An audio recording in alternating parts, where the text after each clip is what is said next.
We all have our giants. In 1 Samuel chapter 17, verses 41 to 47, it says, "Meanwhile, the Philistine, with his shield bearer in front of him, kept coming closer to David.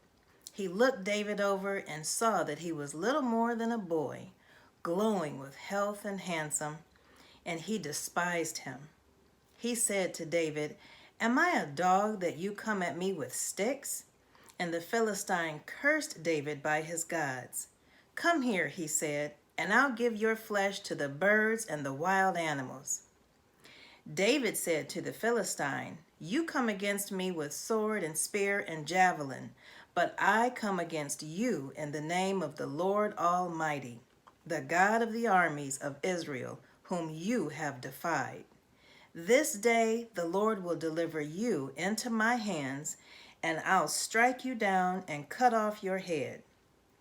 This very day I will give the carcasses of the Philistine army to the birds and the wild animals, and the whole world will know that there is a God in Israel. All those gathered here will know that it is not by sword or spear that the Lord saves, for the battle is the Lord's, and he will give all of you into our hands.'" That day, if you read the story and you know the history about what happened before, David had no intentions on fighting anyone. His goal was to obey his father and take the lunches of his brothers to them who were actually fighting in that same battle. I believe that Goliath, the giant, had David's name on him. It was the giant made just for David to defeat, meaning no one else was going to be able to defeat that giant Goliath, because that was David's giant to defeat for David's life and for those connected to David. I believe that we all have our own giants. Battles in life that can only be fought by us in order to defeat some strongholds and generational curses.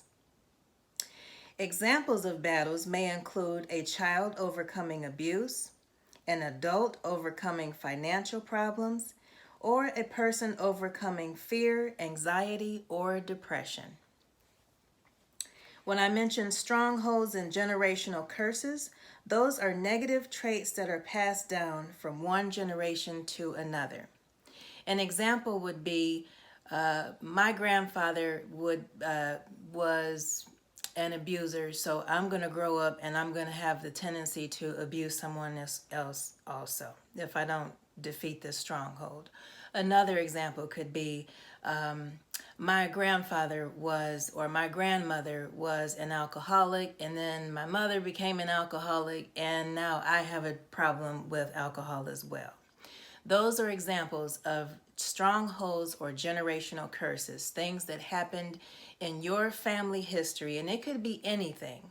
But it's something that has a hold on your life, and if you want to defeat it, you have to defeat it. But once you defeat it, it will be defeated in your life, and it would be defeated in those of the lives that follow you. So your kids and your grandkids would not have to deal with that same stronghold or generational curse, because it was you that defeated it. Verse 45 tells us that David defeated his giant with the name of the Lord. And this is what we can do as well. It is so important for us to know that David did not go into this battle in his own strength, because he was just a boy. But when God is on your side, there is nothing that cannot be done. Nothing. And him being a little boy, he was able to rely on God and put his trust in God, and it was through God that David defeated this giant and the army. Verse 46 shows us that David was not just going after the giant, but their whole army would be defeated.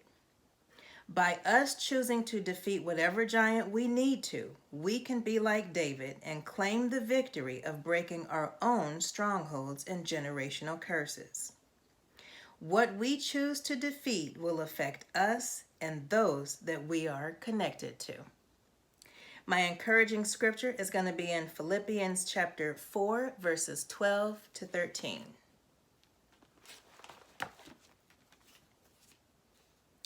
I know what it is to be in need, and I know what it is to have plenty. I have learned the secret of being content in any and every situation, whether well-fed or hungry, whether living in plenty or in want. I can do all this through him who gives me strength.